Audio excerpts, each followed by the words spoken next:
So, Indiana Jones and the Great Circle. Um, Not doing too great with numbers of players, and this is pretty much one reason why. It's like most people can't play it.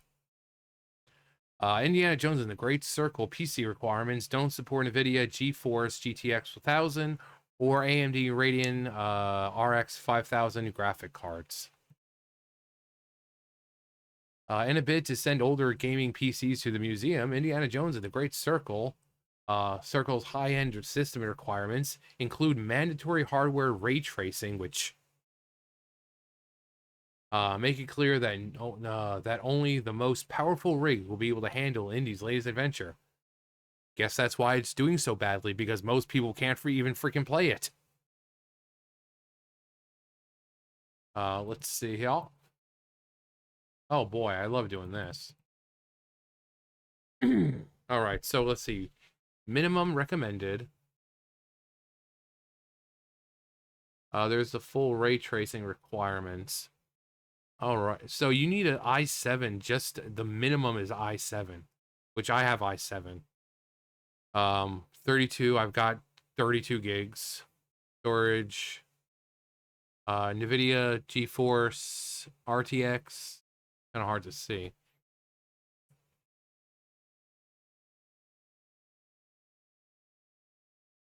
But at 120 gigs. But yeah, that's probably one reason why the game's not doing so well. Why worldwide it only had 12,000 players, because most people can't even play the game because their computer isn't good enough. If it's someone, if it's on consoles, that's one thing, but some people don't like having consoles. Some people like to play online. If their computer can't handle it. Um Bethesda and Machine Games came forward just days before the game's release to reveal that Indiana Jones' Great Circle will require mandatory hardware ray tracing. This means that the graphics card from the now iconic Nvidia GeForce GTX 1000, yeah, won't be supported. The least powerful graphic card that will be able to run the game is the Nvidia GeForce RTX 2060 Super with 8 gigs of RAM. I think mine is like 6, so yeah, even mine wouldn't be able to run it.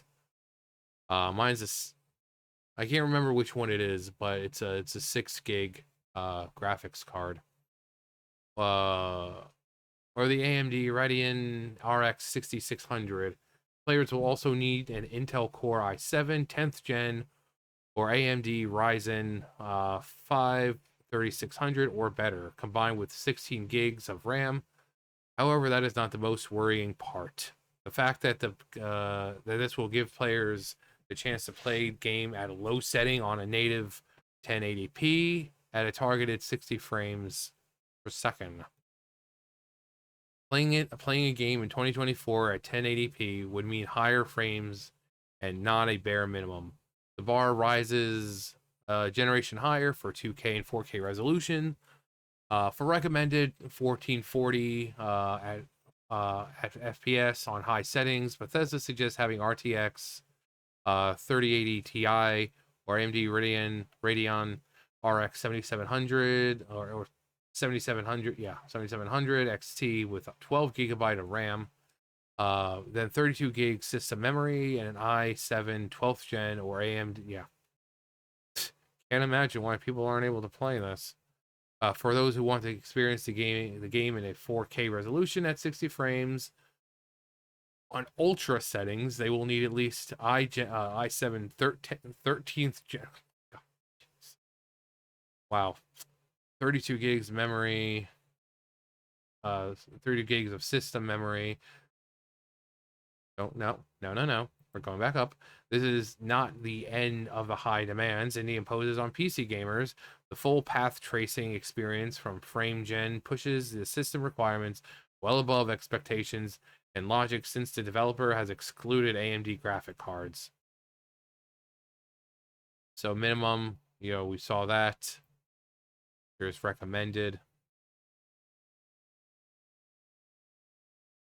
While this doesn't necessarily mean that optimization is the problem for using this approach, even Cyberpunk 2077, a similar game in technical terms, offered better optimization compared to Indiana Jones and the Great Circle. Project Red's sci-fi RPG shooter is one of the most visual and technically stunning video games and has achieved near photorealistic fidelity, which with while being more accessible to older hardware. Indie, on the other hand, relies on heavy upscaling and will push many players away from this linear cinematics filled adventure. Yeah, because again, it's a linear game. It's 2024. People really aren't into the linear games for the most part. The ones where you have like a set path where you're just like in the room. It's just like explore the room, and you have like a book. It's like, oh wow, take the book. And you come across people once in a while, and you're like, ugh, ugh, ugh. That's not Indiana Jones. If you have an Indiana Jones game, it should be like 3D, fully explorable, not just a linear path where you're, walk simulator where you're looking around at books and picking up items to use later on. That's not Indiana Jones. That'd be like with Lara Croft. Like imagine a Tomb Raider game that's just a walk simulator where you don't see anything except for her hands, and she's just, oh, I should save that for later. Oh, that looks like it could help. I should probably take that. Then it's not Tomb Raider. Um, unfortunately, a path tracing. At path tracing low, the game renders internally at 720p before upscaling to achieve the target resolution. This is similar to both 1440p and 4K resolution, since higher settings are upscaled from lower internal resolutions through DLSS and frame generations. Indiana Jones and the Great Circle is a first-person stealth first-person stealth action adventure. Like, why isn't it just action adventure? Funny with a keyboard, creating video games requires an ability to handle logic and reasoning. This is another reason. Well, I mean, from what people are saying, the game isn't really woke. It's just not, one, it's not accessible to a lot of people. Two, the game just really isn't even that great. Because machine games are involved, I won't be playing it. As for the specs, my current rig is light years away from minimum specs. And I'm not crazy to invest into expensive hardware that'll go obsolete after a couple months. Even if it did, you shouldn't be playing it. This is a great way to destroy your game sales. These devs have no clue how expensive video cards are, do they? Those things go for $2,000 plus at the launch, and it takes some time for the price to go down. I imagine they care more about how it does on Xbox than PC. Yeah, I mean, but this is why the numbers are so low, because you have an entire group of people who just really can't even play it. Most people aren't going to be invested enough to upgrade their systems just to play one game. They're, like they said, Cyberpunk, visually stunning, a lot easier on the system. So I don't know why they feel the need to, it's crazy. And that's, I'm guessing, one reason why the game, only 12,000 people around the world have played it, because most people don't have the necessary hardware. Like I said, most of mine, I guess I could possibly run it. It wouldn't be very good, but I could run it, I think. I got the i7, I've got the gig space, the memory, even though, like I said, it's my graphics card is a 6 gig card.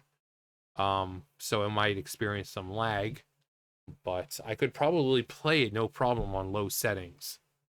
I just don't want to play it. I just don't want to play it. But yeah, it's just, like, do you also like in the game for people who played it? Do you even have a gun? You know, Indy's got his gun. You know, you never bring a sword to a gunfight. Does he get to pick up weapons, or are you just bare fisting, fisting people the entire time? Um, Again, it's just when you expect Indiana Jones, you don't expect just ugh, ugh, ugh, ugh. Like I said, it'd be like Tomb Raider. Lara Croft going around, uh, just linear path, and I should save this for later. That looks like it might be useful. Yeah, and then just kind of like punching people, uh, instead of using her dual pistols. It just, I mean, Indiana Jones. He's got his gun. He's got his whip. Like, where's that? Why aren't you whipping people? Whip them good. Whip them up. You know you should. Like, where's the whip? So I can't imagine why the game's failing. But yeah, when you hinder people from playing it due to system requirements, it's not going to be very good for you. Maybe not. Maybe focus on making a game that everyone can play. That doesn't require like the most up to date graphics card. So there's that. Anyway, that's gonna do it for me. You guys know the drill. I'll see you guys later. Bye, guys.